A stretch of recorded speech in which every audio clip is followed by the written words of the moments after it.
नमस्कार। आप सभी श्रोतागण का हार्दिक आभार और अभिनंदन।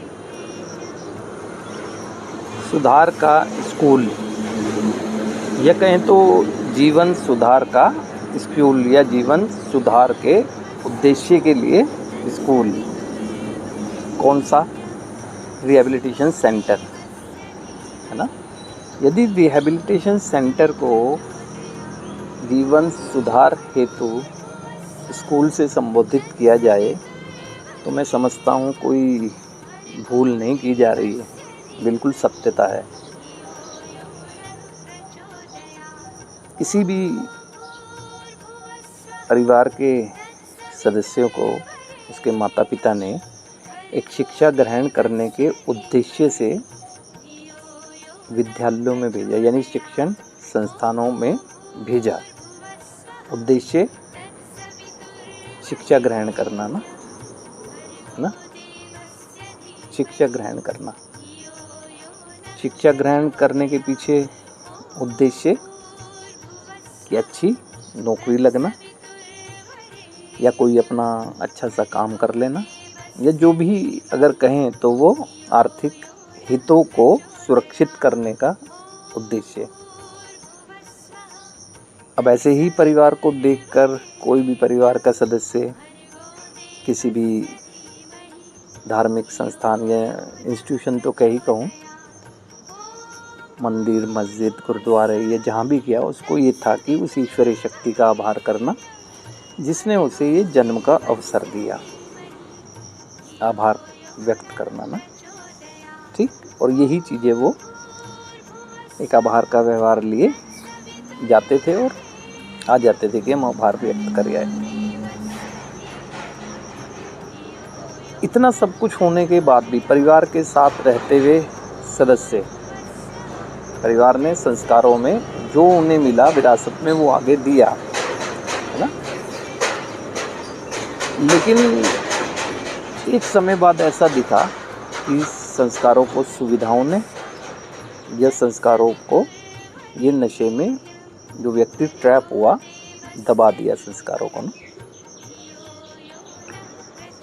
अब क्या वजह रही कि वो अच्छी शिक्षण संस्थान में भी जाता था, वो अपने अपने धार्मिक मान्यताओं अनुसार पूजा स्थलों में भी जाता था, धार्मिक आयोजनों का भी हिस्सा बनता था।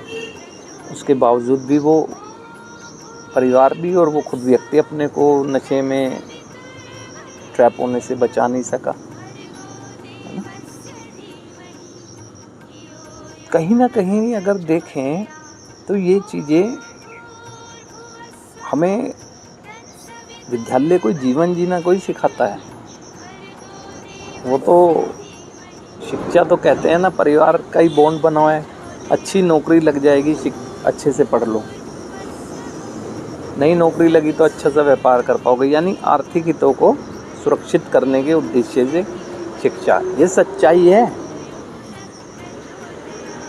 ऑब्जर्विंग पावर स्ट्रांग हो जाएगी, जो कि वास्तव में अगर मैं कहूँ अपने अनुभव से मैं जान पाया हूँ, ये शिक्षण संस्थाओं का उद्देश्य ये होता है कि एक ऑब्जर्विंग पावर ना, आसपास की गतिविधियों को देखकर शिक्षा ग्रहण कर रहा है, ठीक है, लेकिन ऑब्जर्विंग पावर ना, किसने कहा कि जाओ, है ना, अच्छे नंबर लेके आना, है ना। तो वातावरण क्या सिखा रहा है वहाँ का, उसे फोकस इसका, है ना।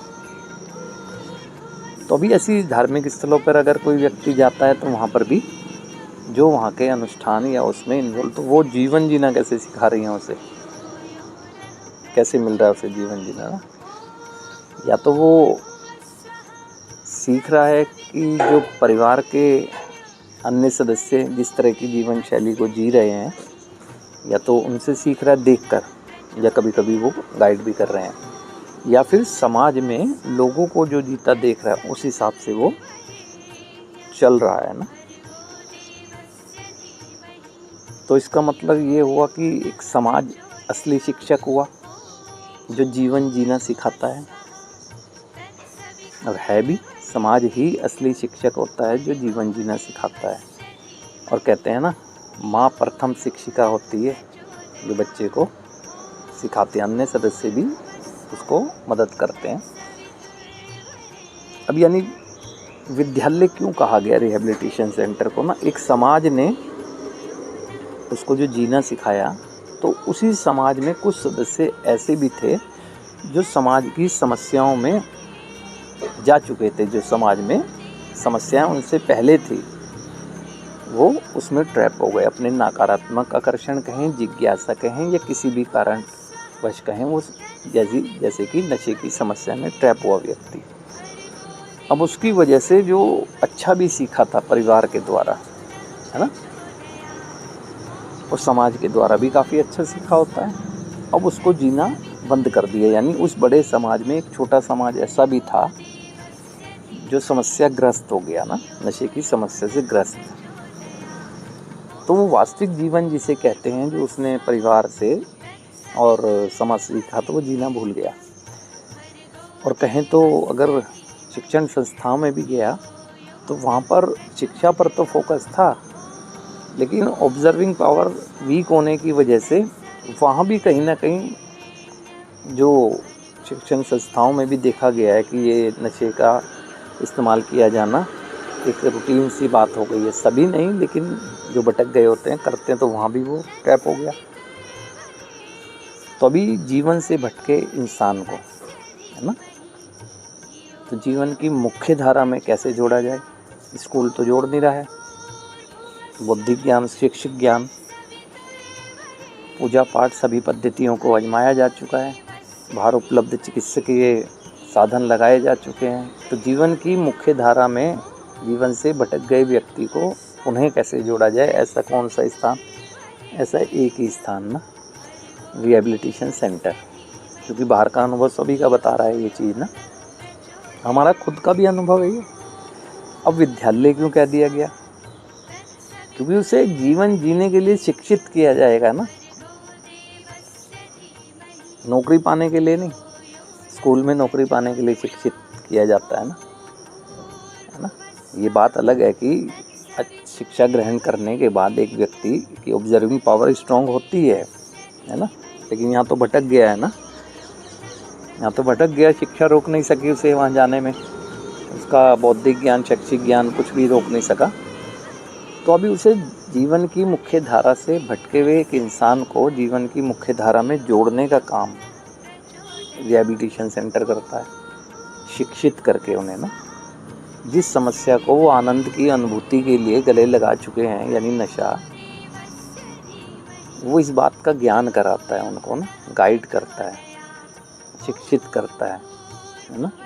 ये नकारात्मक आकर्षण ने जो तुम्हें आनंद जीवन में था, आनंद की अनुभूति के लिए जो केमिकल को या केमिकल के संपर्क में गए, अब उसका विनाश देखो कि कैसे कैसे हुआ। शिक्षित करता है, क्योंकि पहले पहचान दी जाएगी, पहचान को स्वीकार करने के बाद ही तो एक इंसान दिशा तलाश करेगा। दिशा भी अपनी निराशा से निराश होगा ही होगा कि उसने जीवन को अनमैनेजेबल कर ही दिया है। तो अब यहाँ पर मेजर रोल प्ले करता है ना रिहैबिलिटेशन सेंटर।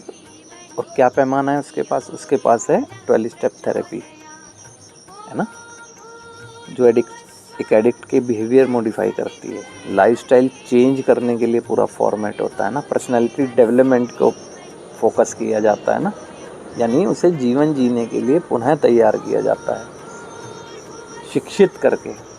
और उसके साथ साथ खाली उसको नहीं, उसके परिवार के सदस्यों को भी कैसे टैकल किया जाए एक एडिक्ट और अल्कोहलिक पर्सनालिटी को, उनको भी शिक्षित किया जाता है। उनको कोई पूछे क्यों, उनको तो सबसे ज़्यादा ज़रूरत है परिवार को, वो इसलिए उनके साथ रहते रहते ही तो परिवार का सदस्य एक विनाश की तरफ बढ़ा है, तो उनको तो सबसे ज़्यादा ज़रूरत है ना। वो भी बिजनेस में, कैरियर में, हर चीज़ में परिवार तरक्की कर रहा होगा, लेकिन चूक कहाँ हुई? इस समस्या को तो उनकी वो सफलताएं नहीं बचा पाई, परिवार के सदस्य को नहीं गाइड कर पाए। और गाइड तो छोड़ो, उसको ये भी नहीं देख पाए कि वो भटक चुका है, एक लंबे समय बाद पता लगा, तो उनको भी ज़रूरत है। तो कहते हैं कि शिक्षा ही जागरूकता लाती है। किसी व्यक्ति को अगर किसी चीज़ के लिए अवेयर किया जाना ज़रूरी है तो उसे शिक्षित तो किया जाता है। एक शिक्षा ही तो जागरूकता लाती है। तो इसीलिए इसी संदर्भ में मैंने कहा रिहैबिलिटेशन सेंटर को अगर जीवन सुधार का विद्यालय कहा जाए तो कोई बुरी बात नहीं है, और होता ही जीवन सुधार है। अब ये समझने की बात है, दृष्टिकोण की बात है ना, क्योंकि जैसी दृष्टि वैसी सृष्टि। अभी समाज में सुनी सुनाई बातों पर भ्रमवश अपने अनजानों डरों की वजह से एक भ्रम बना है कि रिहैबिलिटेशन सेंटर तो एक बुरा स्थान है, बिना देखे बिना अनुभव किए, है ना, सुनी सुनाई बातों पे। किसी व्यक्ति का कोई अनुभव हो तब तो बात हो।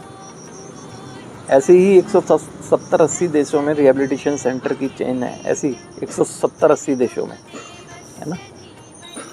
और 91 यानी 90 वर्ष पूरे हो चुके हैं ये 12 स्टेप थेरेपी को, जो इसी उद्देश्य के लिए तैयार की गई है ना।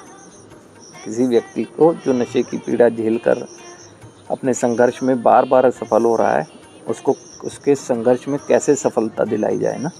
12 स्टेप थेरेपी 90 साल पहले।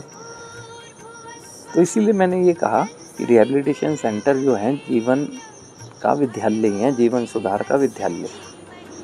क्योंकि सुधरते हुए देखे हैं हमने जीवन, हमने असंख्य जीवन देखे हैं ना, अपने सहित सुधरते हुए देखे हैं, है ना। ज़िंदगी के उतार चढ़ाव को कैसे मैनेज किया जाता है, अप्स डाउन को कैसे झेला जाता है, इमोशन को कैसे बैलेंस किया जाता है ना। क्या सफलता है, क्या संतुष्टि है, क्या इच्छा है, क्या ज़रूरत है, ये सब ज्ञान स्कूल में नहीं कराया जाता, रिहैबिलिटेशन सेंटर में कराया जाता है ना। तो इसीलिए मैं विद्यालय अगर इसे कह रहा हूँ जीवन सुधार के लिए, तो इसे समझना चाहिए ना। और जिस भी परिवार में नहीं तो अगर समाज में कोई नशे की पीड़ा झेल रहा व्यक्ति दिखता है तो उससे सहानुभूति रखनी चाहिए ना, उससे मदद की ज़रूरत है ना।